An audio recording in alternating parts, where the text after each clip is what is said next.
Yeah, so thank you everyone for joining us for that. Yes, thank you guys so much for joining us. Next we have an English and creative writing class with John Gregory Brown. He's not as gruff as he appears in the photo, but he is here with us. Let me just give him, unmuted. Here. I'm gonna make him co-host. Do you want to keep this slide up? Would you like yourself up? Do you have any slides to show? Well, I do. I have a bunch of things. Well, I'm going to share my screen and show some things. All right, so I will stop sharing the screen. But let me ask some technical questions first. Am I going to be able to hear directly from the students? Yes, we have the chat up, as well as we can unmute them or they can unmute themselves. They can unmute themselves. Great, good. Yeah, because that will need to happen. They will need to be unmuted. Okay. Individually, they can do it as they want to speak, but it's going to require participation. Sure, and Ailish is going to man the chat for you, so she might chime in with questions. That's fine. That's great. No, absolutely awesome. And if I'm doing anything wrong, you can tell me. I want to be able to see everybody, and I can't see everybody right now. Let's see. Jesse, you've appeared now in my main screen. You might need to go to gallery view. To gallery view. Okay, let's see if I can get there. Oh yeah, there it is. Now you can. Oh, look at that. Look at all those people and names, because there are lots of folks who are not there. You don't have to have your camera up, but it's nice if I can see some of you. Like I can now see Kayla, and I can see Bree, and I can see Julia, and I can see Avery, and Alyssa. Hello, Alyssa. Oh, you can hear me. Good. Okay. So look, that makes me feel like a real person here. Okay. So I'm sitting here upstairs in our home here on campus, and I'm going to do something that you should never do, but that's my dog Murphy right there, who's sleeping next to me. So if some large animal leaps on me while I'm talking, that's who it is. I do want to just talk a little bit about, again, I don't know what you guys are interested in, and so please chime in. I'm going to do some class sort of things, but I also want to just run you through a little bit about the English and Creative Writing program. It may be boring to you. If it is, the good news is you can turn your camera off and you can look at your phone, or you can do whatever, and you can, I wouldn't even know. It's not like being in a real class, right? So that you can avoid that. Let's see if I can create, I want to be able to share, here we go. Okay, let's see if it's happening.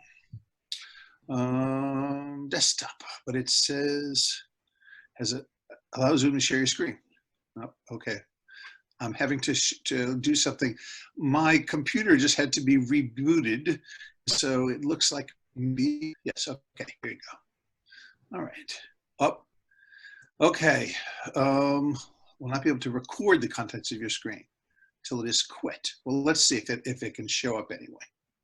That's okay. We're recording on our end, so you don't. Yeah, no, I don't need to. Oh yeah, there we go. Okay, wait, let's see. Desktop, great. Okay, Safari, great. There, can you guys see that? Can you see my screen? It has Carrie Brown on it. Mm-hmm. Yes, oh, you can. Great. Okay. Okay, because I just want to show everybody a little bit about who the faculty are in the creative writing program. And so that's my wife, Carrie, who is a novelist. And this is her website here. And this is her most recent book, Stargazer's Sister. And Carrie and I have been here 25 years. Carrie runs the Center for Design, Creativity, and the Arts here at Briar. And these are all of Carrie's books. So she writes novels. They're set kind of all over the place. That's a collection of stories, and the rest of these are novels that Carrie has written, all of which she's written here at Briar while we're here. So Carrie also teaches fiction workshops as well as me, and she's teaching a love story class in the fall 3-week session. And we both teach the Mindful Writer as well, which is a course that I could talk a little bit about if you guys are interested. Susanna Nevison is another professor here. She's both a poet and an essayist. And there's a picture of Susanna, should be coming up soon. And there's Susanna. She's the author of 2 books of poetry and a 3rd book that she wrote, actually. So this is her most recent book, Lethal Theater. And this is the book that is just being published that she has written, which is a collection of correspondence poems with our daughter, Molly, who is a poet in her own right. And they are friends, and they wrote these poems about their shared experience with disability and with medical procedures on their body. And it's a sort of, it's a correspondence between those two. And then Susanna's first book, Teratology. So that's Susanna, and you can look at her website and find out more about her and get access to her work. The third member of our program is Erica Tribold, who is a young essayist. And Erica is the author of a book called 5 Plots. There she is, from Nebraska.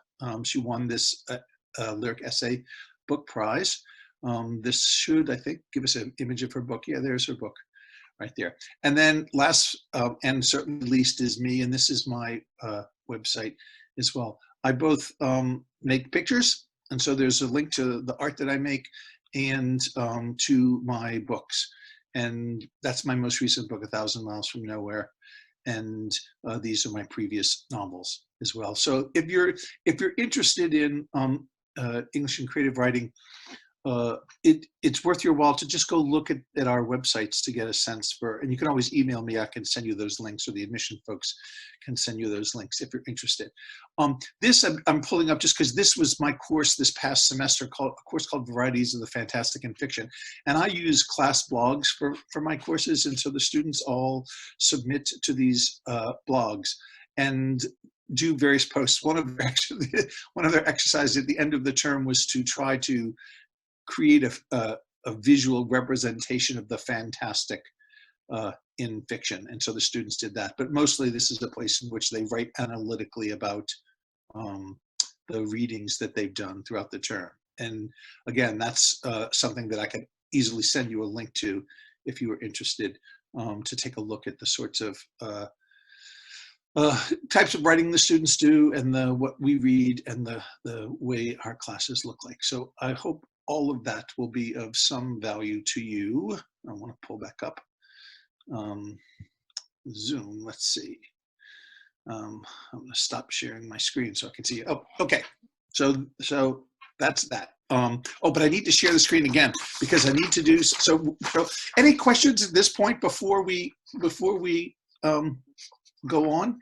Actually, Bree had a great question. She asked about how you got into art. And also, do you think that creative writing and artistic expression go hand in hand? Yeah.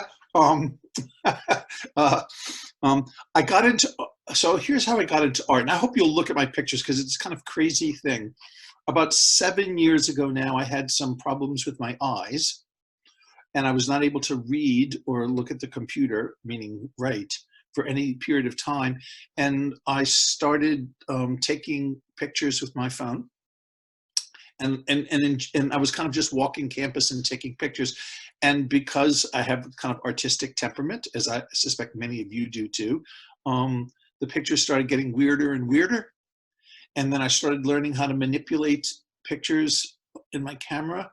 And then I just kept going and going and going. And so if you're interested in this, my Instagram account is john.gregory.brown on Instagram. And there are thousands and thousands of images. And in the last few years, I've started to have shows in which my work is included. I had an individual show here at Super, and a lot of the work has appeared online and in various magazines. So that's why I got into art, because I needed some artistic outlet beyond, because writing had always provided that. And I loved it so much so that now I do both. Do they go hand in hand? Yes. And in fact, our major is set up to, if you become a major or a minor in English and creative writing, in addition to doing your English and creative writing classes, you're required to take 4 courses in other arts. And they can be whatever you want. They can all be in painting classes. They can all be in theater. They can all be in dance. It's just the idea that artistic expression is something that can, it's good for an artist in any discipline to understand the things that it shares with other forms of art. And we have lots of ways in which students are encouraged to bring their different artistic pursuits together, which is not to say that we don't have students. We have a senior majoring this year who's a biology in English and creative writing. So we have students who wed their interest in the sciences with English and creative writing too. And we actually have a track where you can do that. Instead of taking arts classes, you can combine your interest in one of the sciences or in any field, history, really any other field, and make that a part of, create a project where you incorporate the two together. Okay. Any other questions right now, Ailish,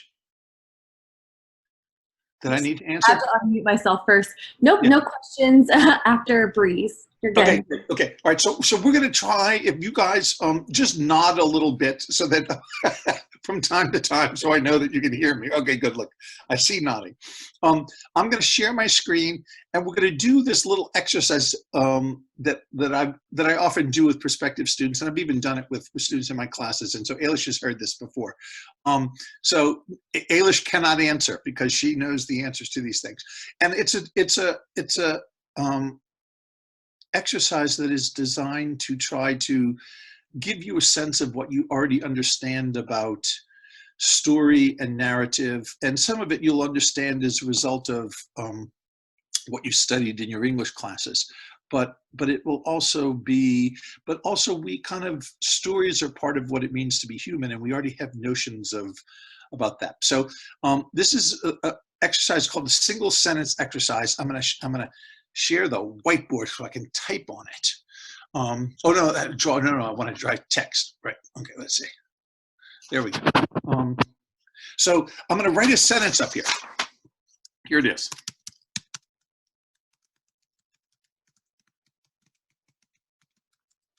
Oops. Okay. So here's what I want to know. So I want you to tell me what you already know about the elements of a story from this single sentence. So we have to identify what are the different elements of a story, and then what in this sentence offers that. So again, I don't know how we call on people or how people are going to respond, but let's see what we get.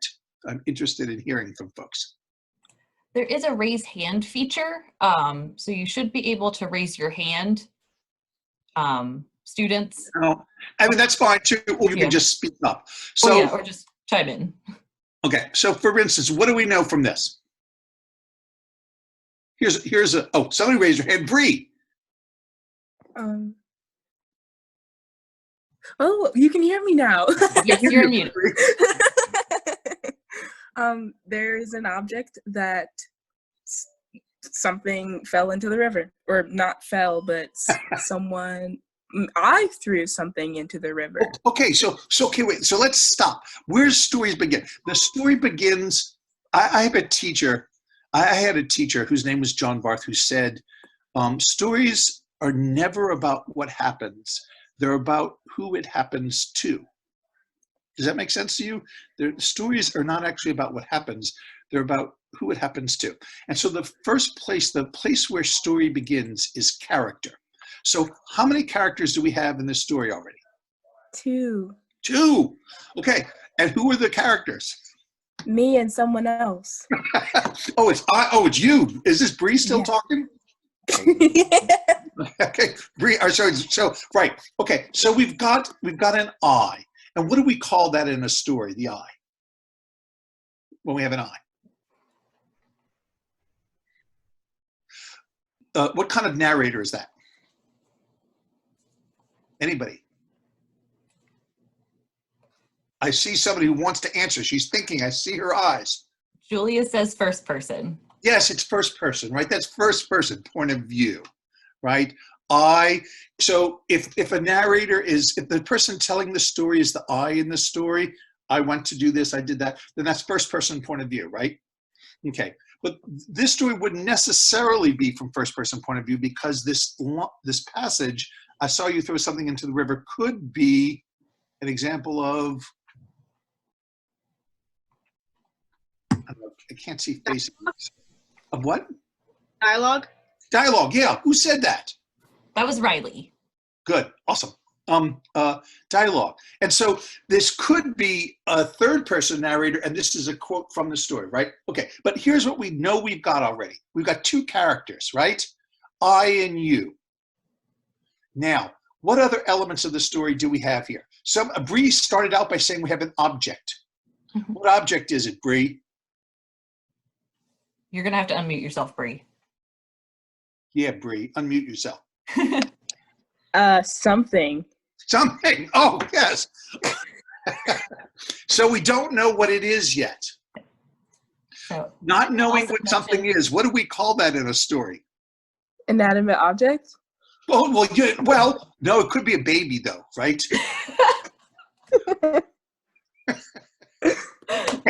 But I get your point.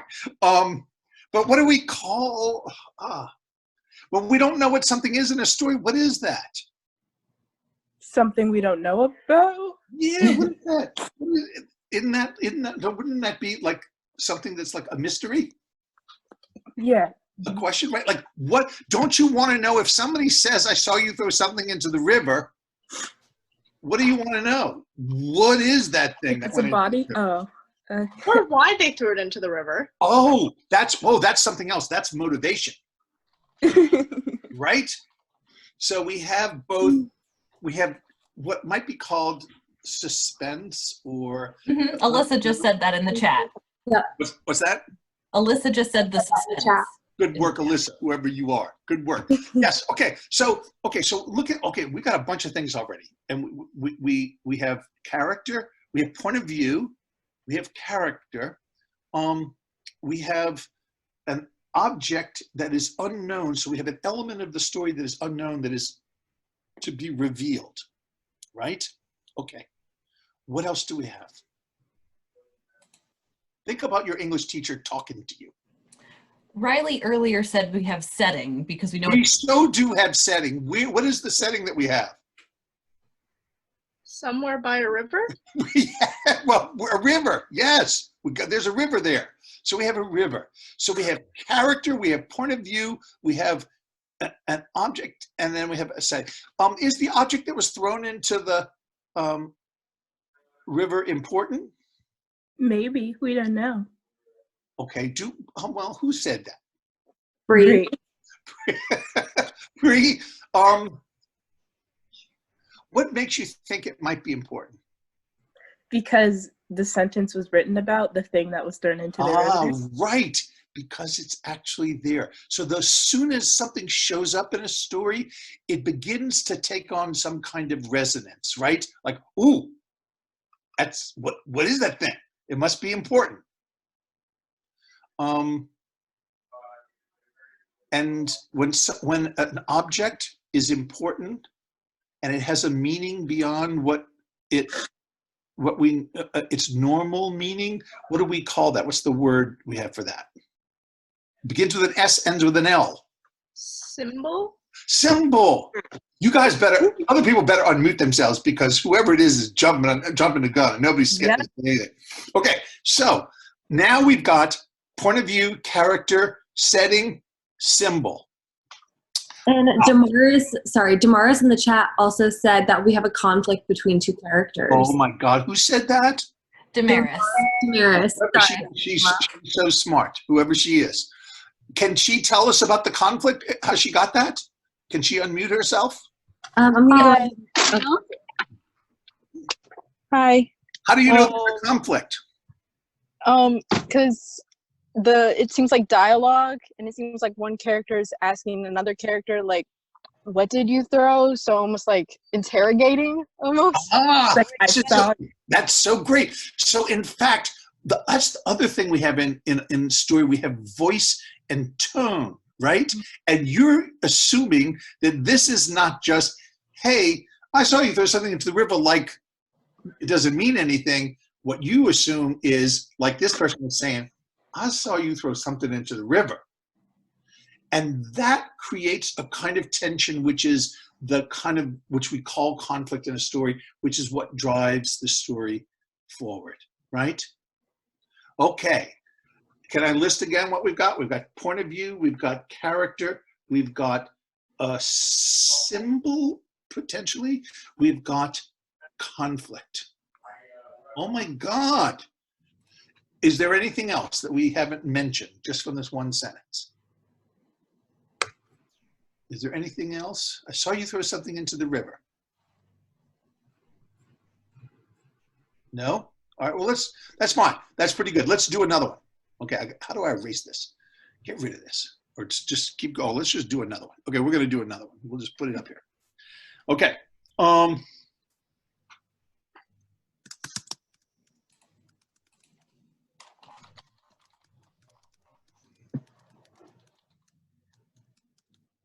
Okay.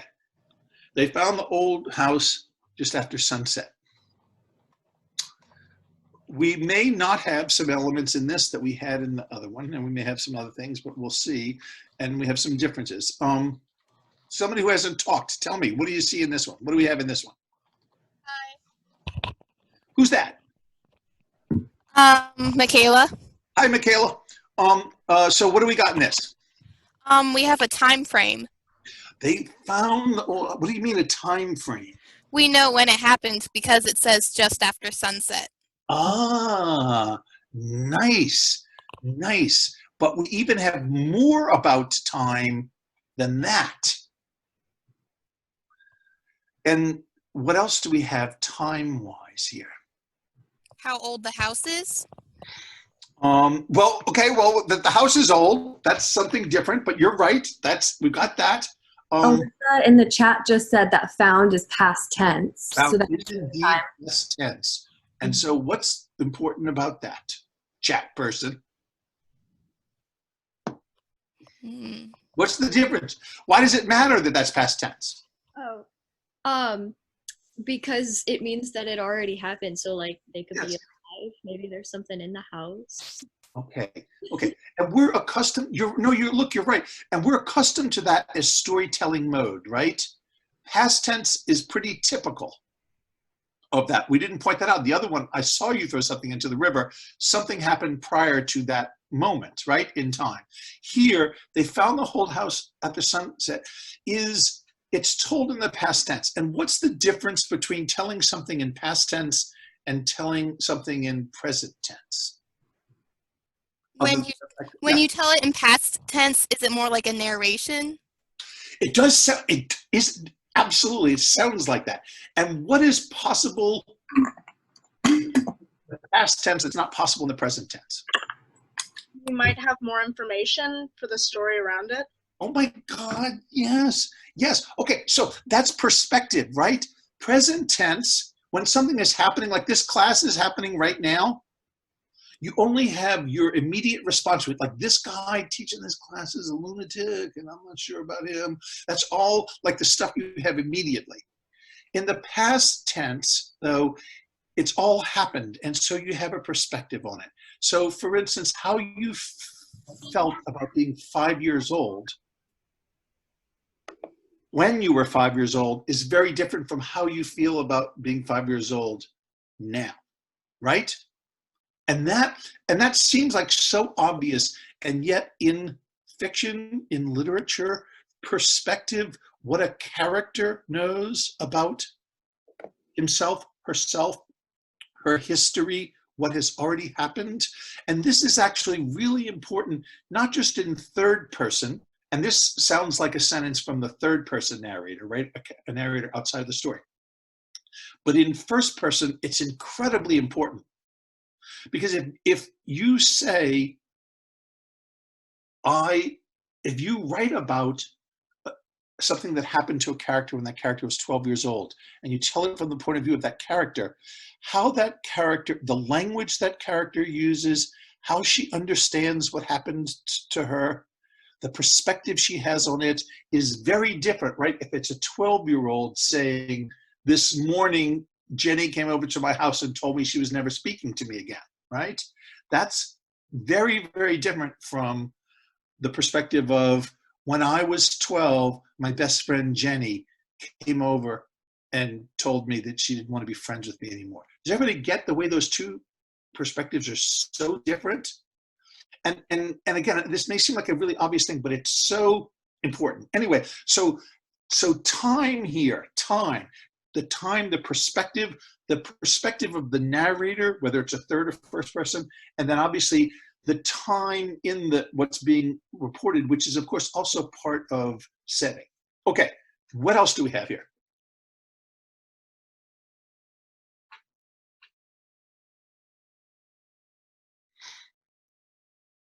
Do we have symbol?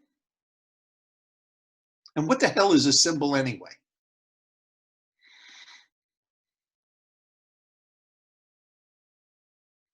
Why does, let me ask you a different question. Haven't you had to write papers all through high school about like the symbols in a story? The symbol, this symbol. Why does your teacher make you do that stuff? Like, what's the point of talking about symbols? Can anybody tell me that? Because I've been wanting to know this for all my life. Maybe because like, so we can recognize symbols and their importance, especially like, yeah, symbols and their importance in other books we read.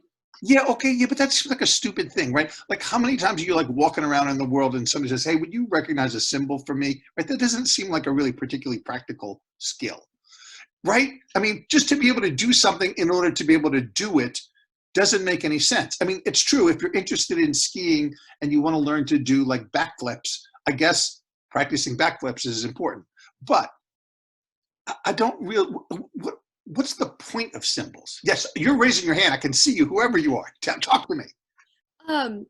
I think the point of it is to talk about things at a distance, so you're not specifically saying something and you can talk about it without having to face an issue front on. Yeah, but what's the value of that? So you don't have to say it? What's the point? No, look, I mean, I'm asking this question because it's actually it's both a really difficult and a very, very essential question. And it's one of the ways in which, there are a lot of ways in which studying literature is valuable to you as a person. The most valuable thing that the study of literature does is and there are literally studies to suggest this, it increases our empathy. It increases, and you know what empathy is, it's our ability to see through the eyes of another person. And of course, that's what we're doing in stories over and over again. And it actually is, and they've done brain studies to suggest this, that reading literature helps us become more empathetic people. And that's like a wonderful thing to be. But this is a kind of a smaller item, but still really crucial, which is that everything about our experience of the world involves resonance. Do you know what I mean? Like when you go look, like it just rained here at Sweet Briar, but now the sun is out and everything is wet and green because it's spring and it's glistening. You look at that and you don't just like notice those facts.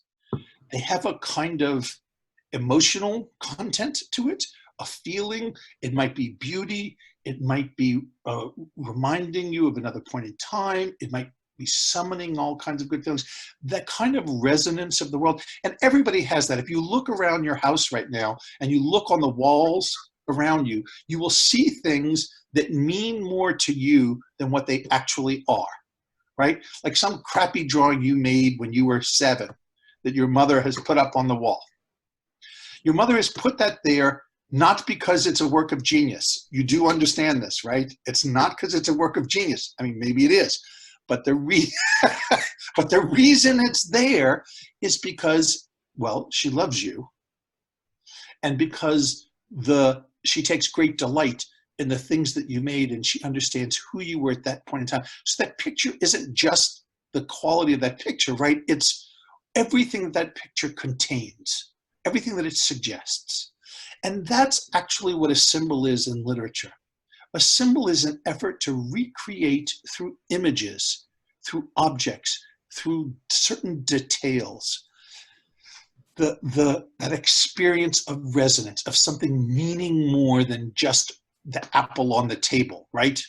That apple isn't just an apple when it comes to mean something, when it's attached to a particular person or a particular circumstance, right? And so that's what symbolism is. So if we go back and we look at that sentence, they found the whole house old house just after sunset, we may not know what is operating as a symbol there, and we may not even know if there's a symbol, but we've read enough stories to where we could probably look at those words and guess what that symbol might be and the ways in which it might be a symbol. So what do we have there? We have obviously two things that could be symbolic. What are they? The sunset in the house.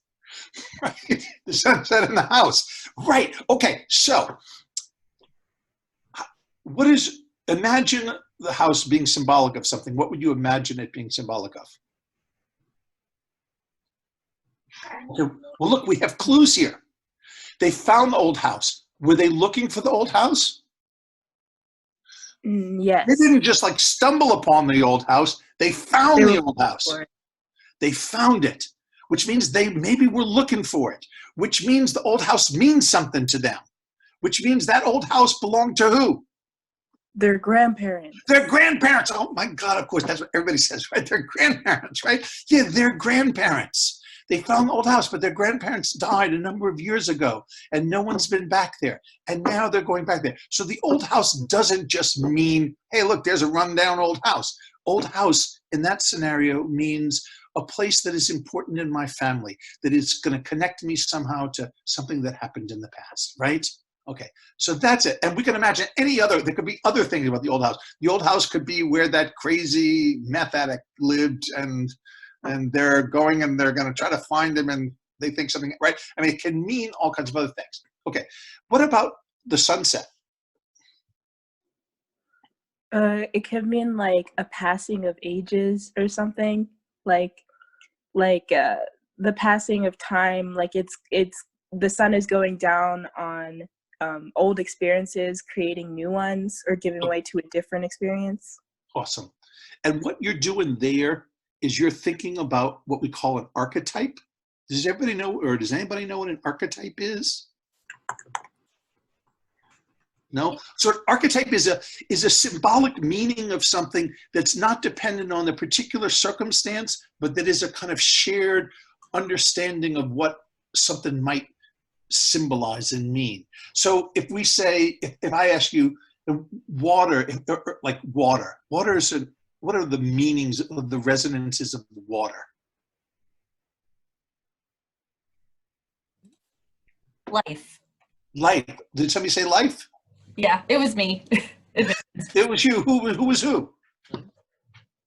I can't see. I'm sorry. No, it's Jesse from admissions. No, it like because I'm sharing my screen, show me like 4 people at a time, and it keeps showing me the same damn people. Okay, let me look and see. Oh, there we go. There's some other people. Jesse just changed the rules. Now I feel like I can pipe in. So water is very symbolic. English.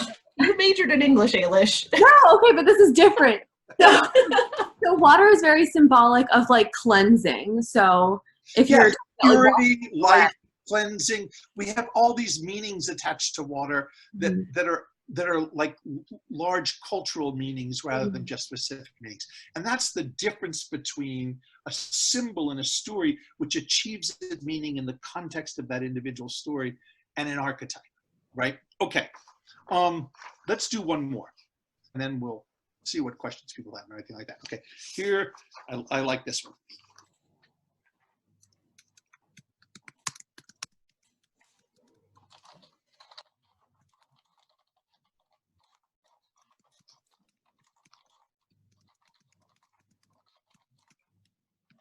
Okay, here's the sentence. Although she forgave him, she still longed for the dog.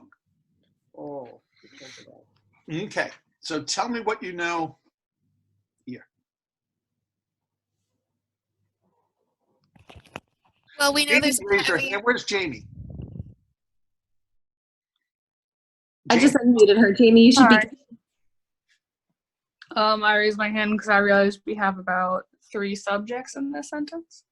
Although she forgave him, she still longed for the dog. They have 3 subjects in the sentence. What do you mean? Like 3 individuals. You have the she, the he, and the dog. Oh, yes, you do. Yeah, we do. So there are 3 parties involved. What's more complicated about 3 people than 2 people? You have an extra point of view or an extra conflict that might be involved. awesome. Everybody knows that from when you were like a little kid, right? Mhm. It's the rule of three, right? Which is so complicated, right? It's okay for two friends to play together, but if three friends try to play together, something goes wrong, right? Because, right. And we know this from the movies with love triangles, right? We have this girl loves him and he loves her, but this girl loves him and it becomes a problem, right? So three, here the third is a dog, but still. You're exactly right that it's a more complicated circumstance there because we have more characters, and the dog could be a character here, or the dog could be a symbol. Good. Whoever said that, got it. Right. I think it was Alyssa. Was that you, Alyssa? And then in the chat, Kayla also said that there could have been a previous conflict. Okay, great. Okay, well, so let's get to this. Okay, look, this one, everybody recognizes this. This one is so about conflict, right? So, but let's review what we've got first. We've got characters. We have tense, and so we have time here. We're in the past tense. We have a character, we seem to have a third person narrator, right? Somebody outside of the story who's telling it, right? It's not, although I forgave him, I still long for the dog, right? So although she forgave him, she still longed for the dog. So you have a character outside, but that narrator, third person narrator, has some perspective into the head of her because she understands that even though she forgave him, she still longed for the dog, right? So that's kind of something that's in her head emotionally. And so we call that limited omniscience. Anyway, okay, so we've got that. And we've mentioned conflict. Okay, so what's the conflict? Hi, Yep. I had a question. Sorry to interrupt you. Who is it? But this is Bree. Yeah. Bree. Oh, hi, Bree. Okay, I see you now. Does the narrator count as like a person in the story? Like, are they a character, or are they completely separate and it's just a form of storytelling rather than another character in the plot? Oh my God, Bree. Okay, let me tell you something, Bree. The answer to questions in English classes is never yes or no. It's complicated. It's sort of like relationships, right? It's complicated. Traditionally, we think of a third person narrator as someone who sits outside of the story, who's telling a story, who's not invested in what happens, right? And sometimes we have a kind of point of view character in it, and that's what limited omniscience is, where even though the story, so here, for instance, this she, let's name her Bree. Yeah. Bree is our point of view character, right? So we know that we're going to see the story through Bree's eyes, and everybody knows about protagonists, right? That's the person that we kind of attach ourselves to, through whose perspective we see the story. And so traditionally and usually that's the case. There are all kinds of exceptions to that, in which even though it's third person, the narrator is invested in the story in somehow, but in general, third-person narrators are reliable. We expect them to have no stake in the story. So it's like the therapist's point of view. It's like the therapist's point of view? Yeah. No, don't. If any therapist tells you that they're no, absolutely not. No, listen. Oh my God. Okay, look, here's the thing, to remember, and first person is the way to kind of understand that, which is that if I walk up to Alyssa and I say, Alyssa, I'm going to tell you this story about Bree. Let me tell you what Bree did today. Who's that story about? Bree. Me? No, that story is about me, right? Because what I say about Bree, like whenever we talk, we're the subject of our story. Do you know what I mean? It doesn't matter. If I'm talking smack about Bree, it's about how I feel about Bree and what my relationship with you is, Alyssa, and what I'm willing to say to you. And I may or may not be reliable when I talk about Bree, right? I could be lying. I could be casting what Bree did in a very different way. That story is so much about me. And if you think it's about Bree, then you are not smart enough. And in fact, that lesson is talk about another life lesson. That's such a life lesson, is to know that anybody who tells you anything is shaping the story And it doesn't mean they're doing it maliciously or viciously, but they're doing it because it's an expression of who they are and their personality, what they're, right? And so that's why we always talk about, for every first person narrator is unreliable to some degree, can't be trusted because they're like a flawed human being, just like us. Okay, all right, now we're gonna go back to this. Yes, although somebody talked to me about conflict in this. What's the conflict? Where do you identify conflict? Who's this? Wait, I want to call on this person. I don't know who she is. Here, she's showing up in my screen. Purple shirt. Is that a purple shirt? I don't know. I can't tell. Yeah. There's a cross behind you.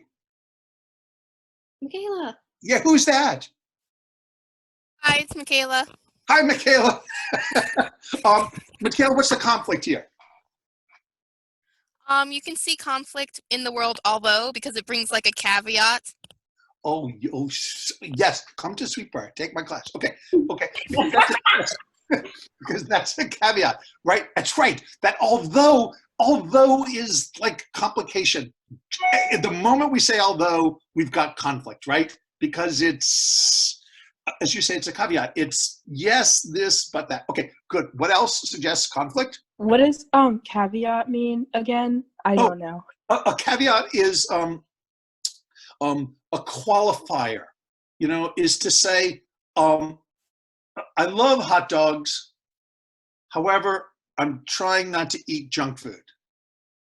That I'm trying not to eat junk food is a kind of caveat to this. Or I always have hamburgers on Fridays, and the caveat except during Lent. So that becomes the caveat. Okay, right? Is that Michaela? Is that sort of how you understand caveat? Good. Okay. All right, but Michaela, you put that mic right back down because I need to hear more about conflict here. That's not it. What else is there? It also says that she still longs, so there's unresolved feelings. Nice. Okay, can I ask you a question, Michaela? Did she really forgive him? Not really, no.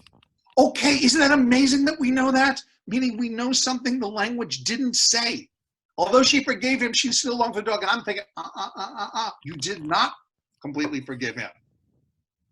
She telling herself she forgave him, but she didn't really completely, right? Yes. And look, how do we know that? Because we understand human interaction.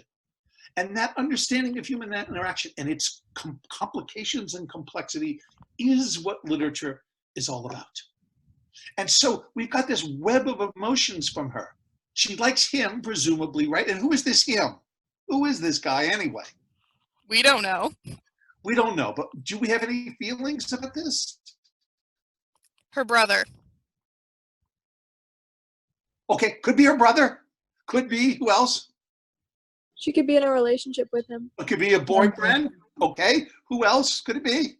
An ex-fiance. An ex-fiance, good. That's kind of specific, Ailish. I had to get a little specific. Look, here, do you know what we're doing? We're going to kind of, we might call them stereotypes, but we're going to familiar scenarios. The moment in which I individuate it and make it something different, actually, you know who it is? It's her postal carrier.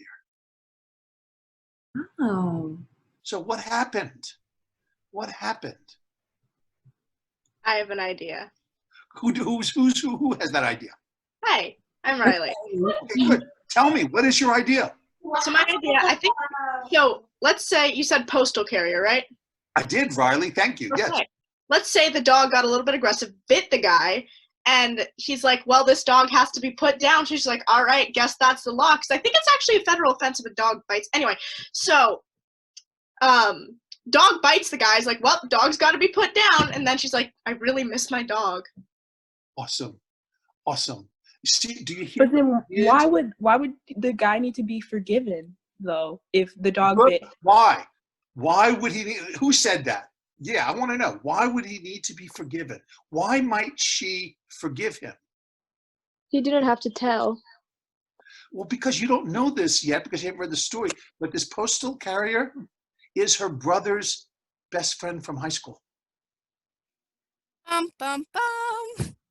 I just made that Oh up my right now. God. But do you know what I mean? I mean, the moment in which we start individuating the story, the moment in which we start to say, this is this character, here's the description of this character, here's his story, here's about. And again, the trick when we're making up stories ourselves is always to not just stop at what feels most familiar. Oh, this is obviously her boyfriend. Or, oh, this is obviously her father or her brother. But to go to, okay, let me now imagine a kind of really individual circumstance. This is her, it was Brie, I think, talking, who was talking therapist? Brie, you talking therapist? Okay, this is her therapist. Why? And why was she have it? Because what did her therapist tell her? Her therapist told her, this dog is causing you too much stress. He's so bad, and you're like not coping with your life. And I think you need to find a new home for him. And so she found someone to take the dog. And although she forgave her therapist, she still longed for that dog. Okay, so what's going to happen in this story? What do we want? Okay, look, what do we want to have happen in the story? What we want to have happen in the story is what? The dog comes back. We want them reunited. Isn't that what we want in every story? In every story, we want things to work out. Should things work out in every story? Why shouldn't things work? This is what the difference between Hollywood romantic comedies and literature. In romantic comedies, the lovers always get together again at the end. They overcome all the obstacles and misunderstandings, and they get together. In literature, it never works. No. Why would literature not do that? Why does literature not deliver that ending to us necessarily? Because in order to have a story, you need conflict. Right? Okay, yes, it's true, but romantic comedies had conflicts. He's married to this like horrible woman and she's got this boyfriend who, and then they had, right? I mean, there's obstacles and conflict in those. People like drama. Well, people do like drama, no, but movies have drama. No, what I'm trying to get you to is that because what literature is trying to do is not to show us what we wish for, because we all wish for, unless you're like really weird, we wish for things to work out, or neat, mean, and nasty. We wish for things to work out, right? We wish for love and peace and happiness, and that's what we all wish for. Do we ever get it? Almost never, right? And so what literature tries to do is to reflect more accurately the complexity of the human experience, the ways in which disappointment and loss and uncertainty in particular are a part of it. We don't know, I mean, I've been married years. We don't know if it's going to work out. You know what I mean? I mean, it is, and we want it to, and I expect it to, but because you're not there yet, right? You just don't know. You never know what's at the end. And literature tries to capture that. Okay, so what I would do, so here's the thing, I'm going to show you this sheet. Let's see if I can get to that sheet. I want to show you that sheet. I got to share screen again. I have the actual document open. Yeah, here it is. So this is what I normally do. I need to make it smaller because, so the assignment that I give to students, and if I can get this all on one screen, I want to shrink it down. Yeah, so the assignment I give to students is I give them all these sentences. So there are all these other ones. Like this is one of the ones I love is the only legible word on the scrap of the fortune cookie was careful. I give them this assignment, write a 2-page story that begins with one of these sentences and ends with another one from the list. And so it's a great thing. So take a screenshot and try this exercise. Anyway, that's, how do I get it all on the screen? Can you share that with myself or Ailish and we can send it out afterwards? I can, absolutely. I would love to do that. And if anybody wants to do it, that would be great. Anyway, you have good fun. I will absolutely do that. Okay, so I want to make sure I leave just a few minutes for people to ask questions because, anyway, so that's the kind of stuff The only difference between what we've just done and what we do in class is in a class, if we were here in person, I would be yelling at you a little bit more. Otherwise, it would be. You think I'm kidding? Ask Ailish. Okay. He's not kidding. All right, guys. So I would love to answer any questions you guys have.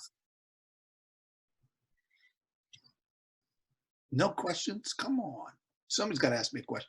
It could be anything about the creative writing program. It doesn't have to be about what we just talked about. It can be anything. I have a question. Who's that? Michaela. Okay, Michaela, absolutely. What you got? What advice would you give to aspiring authors? Okay. First, I'm sorry. Because, it's a hard thing to do. So a very brief story is that nobody ever encouraged me to be a writer.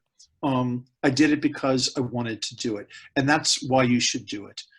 Because it's what you, and I'm assuming for those of you who do write, it is what you do because you love it. And if in fact that's the case, you don't really need any advice. You just keep doing it.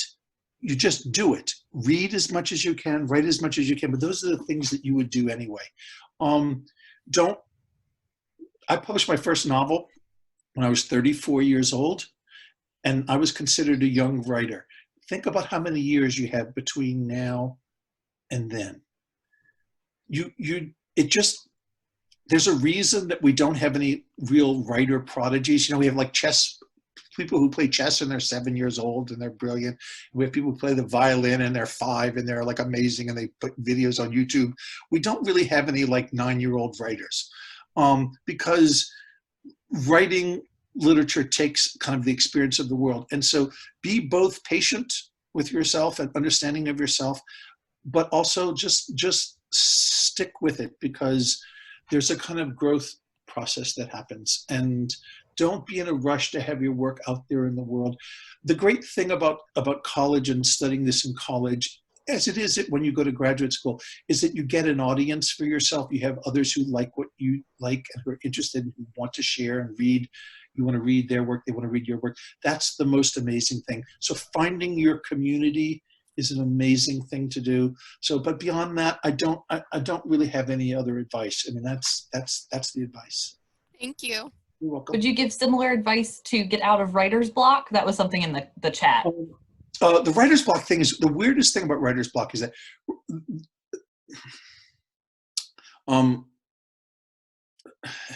I told you in English class, it's always the answer is complicated. But no, is to actually find prompts for yourself. I think prompts are the most amazing thing. And a prompt can be anything. A prompt can be just like the exercise we did, right? It can literally be a sentence. I use pictures of students is that because we all secretly believe we have terrible imaginations. And that anything we think of is not really smart and good and interesting. And so you want to mostly forget about you and just find something else that prompts you to think about that. And that's the way to get over writer's block. The other problem with writer's block is that we all have inferiority complexes in every way, right? Like you can't walk past a mirror without looking at yourself, not because you're vain, but because you secretly believe you look terrible. And so, the trick is to try to not look at yourself. So look at something else, to keep thinking about things out there and not trying to judge the quality of what you're doing. Judge the quality of the experience of doing it. It's one of the great things about doing visual art for me is that because I have nothing at stake in it, nobody thinks I'm a great artist. Nobody cares if I'm a good artist. I can do it without any pressure. It just feels like a kind of lovely means of expression. Oh, I had a question about what you were saying earlier about happy endings opposed to more realistic takes, being like you don't know if it's either way. Do you think that one is better than the other, or both are necessary? You mean between happy endings and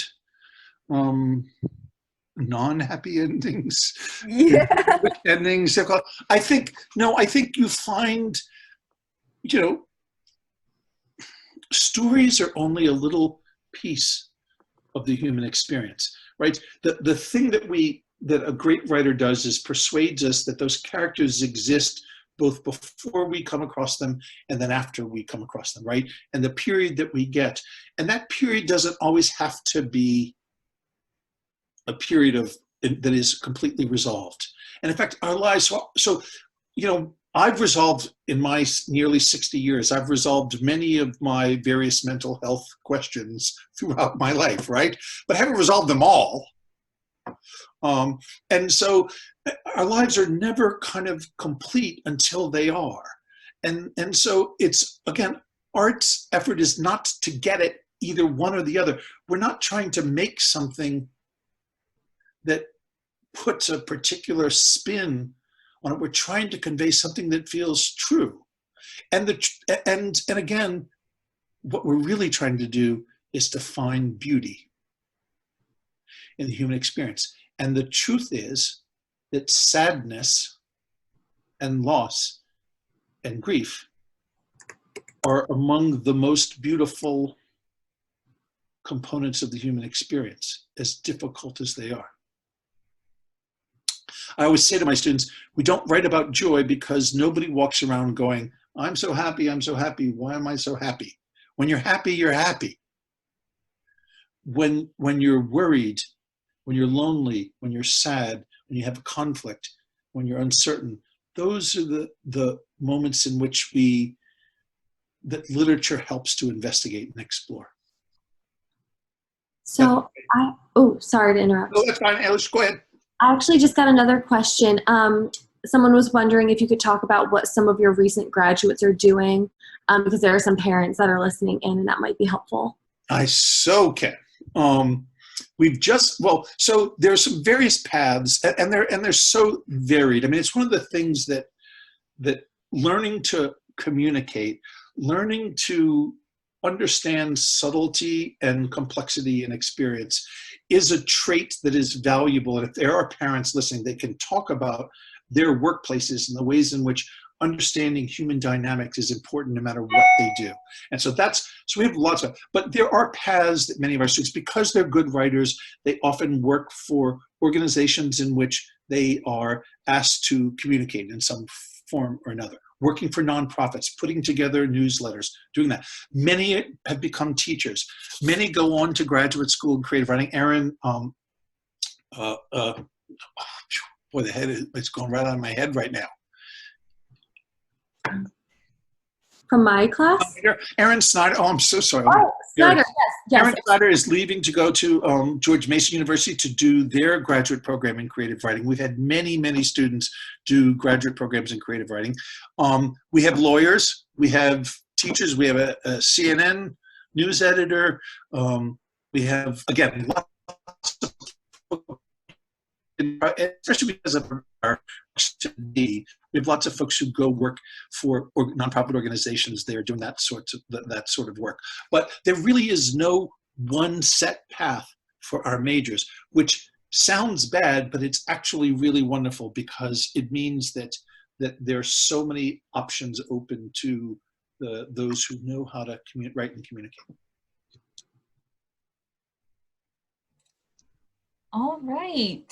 Thank you so much done? for joining us today. Oh, that's it? Oh my God. Okay, can I say something to everybody? Please come visit when life is normal again. Please, I hope you come here in the fall. If you do, let me know you're coming.